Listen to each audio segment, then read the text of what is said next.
Hey guys, Dennis here. It's been a while since we've done the bizarre and spooky. I finally have a slow week after 6 months of continuous business trips, so let's do this. I want to start with this bizarre story from back in January. So apparently, scientists have found a way to turn us all into bloodthirsty zombies. Well, not exactly, but they identified specific neurons in the brains of mice that's linked to emotions and motivation. When those specific neurons were stimulated using a laser beam, the normally docile mice instantly showed intense aggression and predatory behavior. The mice not only attacked crickets much faster, but they became far more capable hunters, meaning they weren't just mindless killers, but rather became much more efficient killers. It's also interesting to note that the mice refused to turn on each other. Methinks this technology developed for human application could be very scary. For our second news, I have to give props to the residents of a South Florida city for surviving a zombie attack. It looks like there was a power blackout on May 20th, and this is the message that have been sent to the residents. Power outage and zombie alert for the residents of Lake Worth and Terminus. There are now far less than 7,380 customers involved due to extreme zombie activity. Restoration time uncertain. Obviously, the message had been altered before it was published on Facebook. I think I would have laughed it off if I were the recipient of the said message, but I do wonder if some people might have actually believed it. Anyway, moving on. If you ever dreamt of one day becoming the best burger flipper in America, I'm sorry to spill this news to you, but your dreams have been squashed and nuked twice over by Flippy the hamburger flipping robot. So Flippy is the creation of Miso Robotics, and it goes for a cool $100,000 a pop. It had a rocky start back in March when it struggled to, well, flip burgers. But now it's been tweaked, reprogrammed, and enhanced to the point that it can now flip 300 burgers a day. Take that minimum wage. But dude, all kidding aside, AIs are creating music, stories, they write articles, robots flip burgers, and have been manufacturing cars for decades now. I'm aware that new technology not only phases out some jobs, but they also create new jobs. Even so, there's going to be an adjustment period. I think the next 20 to 30 years will be extremely tough as people learn new skills and transfer to new jobs. Whatever the future may hold, and whatever your opinion may be on these emerging technologies, Flippy just flipped his middle finger at humans by flipping 300 flipping burgers in a day. Does that make any sense?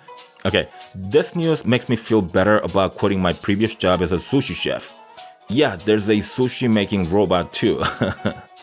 And here's another power outage news. This time the culprit is... Enough is enough!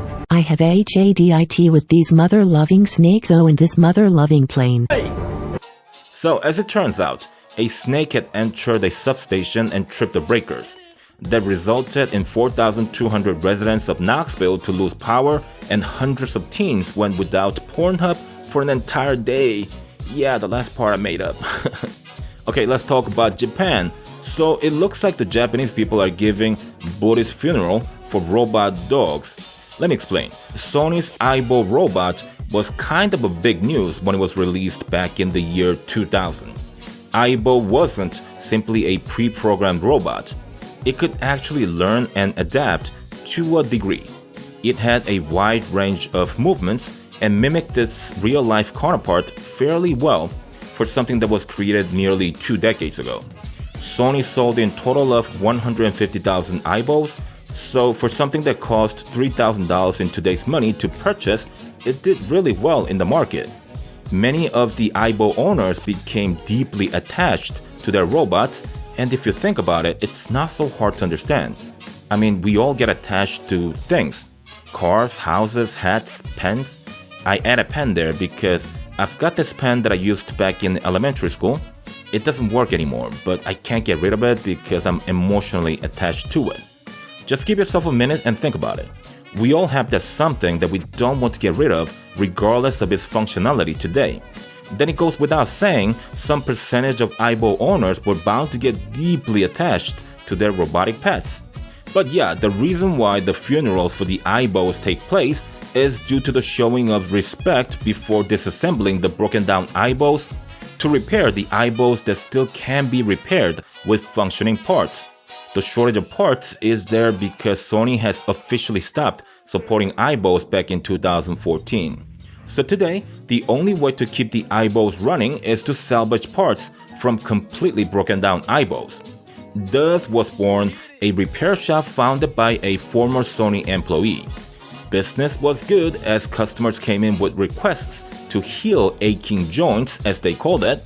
The healing was performed with donor organs. Again, not my words, that's how the owners of the deceased eyeballs would speak about their robotic pets. The results of the entire culture of eyeball ownership gave birth to this respectful manner of sending off eyeballs that could no longer be maintained. That's the reason why the funerals are held before the robots are disassembled to give donor parts. This, I think, is fascinating. It's because it's the future that we'll be facing in the next few decades. Androids, starting with the less sophisticated ones, can be perceived as something more than just tools and things by some owners. We'll have these human-looking and acting androids before the turn of the century. There'll be lots of philosophical, ethical, and spiritual debates on the subject, and I guarantee you it'll not be a laughing matter. But talking about laughing matter, want to talk about cockroach milk? So there's a type of cockroach indigenous to islands like Hawaii, which gives birth to their offspring as opposed to laying eggs. These cockroaches are packed with a milky substance that's 3 times energy dense when compared to a normal dairy milk. Some companies have jumped onto this opportunity, if you could call it that, and they are making bug juice and ice cream out of them. I don't even drink milk, so this is an easy pass for me, especially since many scientists admit ignorance to the long-term effects of consuming this buggy milk. It's also mentioned in the article that it's not even a practical approach to obtaining sustenance. I mean, can you imagine trying to milk a cockroach and how difficult that would be? I don't know. Would you guys be willing to drink it? But anywho, the last piece of news I've got for you is this mysterious loud boom that people have been hearing has happened yet again.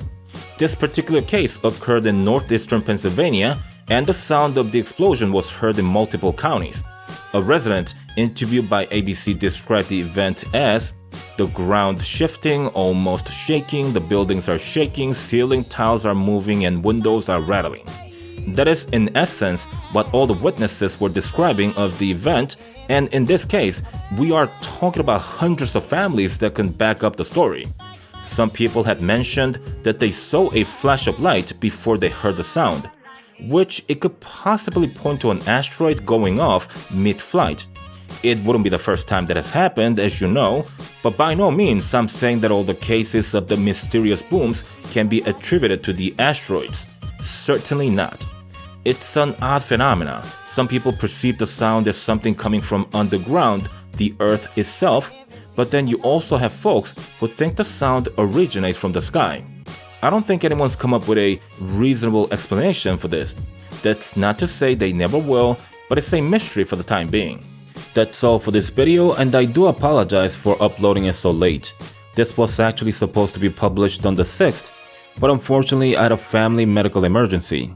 My mom had to go in for a surgery, and the last 9 or 10 days have been hectic to say the least. I'm very grateful to inform you that she's doing fine and recovering. The surgery went well, my mom's still in pain, but that's to be expected of after a surgery. Currently, my sister's taking care of mom, and that's why you're seeing this video. My sister and I have been taking turns taking care of mom. I took the rest of the week off from work since my sister has to go back home to her children, and I'll be taking over with the full-time duty as mom's caretaker. She's at her place now, but she needs someone to look after her for another week or so. I'll be uploading 2 more videos after this one. I think I should be able to upload 1 or 2 additional videos before the week is up. We'll see how it goes. Last week was actually supposed to be a slow week for me after 6 months of unending business trips. I was thinking I could upload a ton of videos for you guys, but it didn't work out that way. Oh well, such is life. I'm just happy my mom's doing well now. Also, before I go, for those new to the channel, I do the narrations for the Bizarre and Spooky without rehearsal. I don't write scripts for these, and thus they'll probably sound far less professional when compared to my other videos. Not that I sound professional to begin with, because I don't, but I sound even less professional is what I mean. I like to read these articles and just react to them as the thoughts pop in my head. I do that because this is a different type of video from the scary stories, and I feel that the less rigid, more natural sounding tone works better for these. With that said, do let me know in the comment section if you think I should write scripts for these and produce them in a more formal manner. Alright guys, thanks for watching, goodbye for now.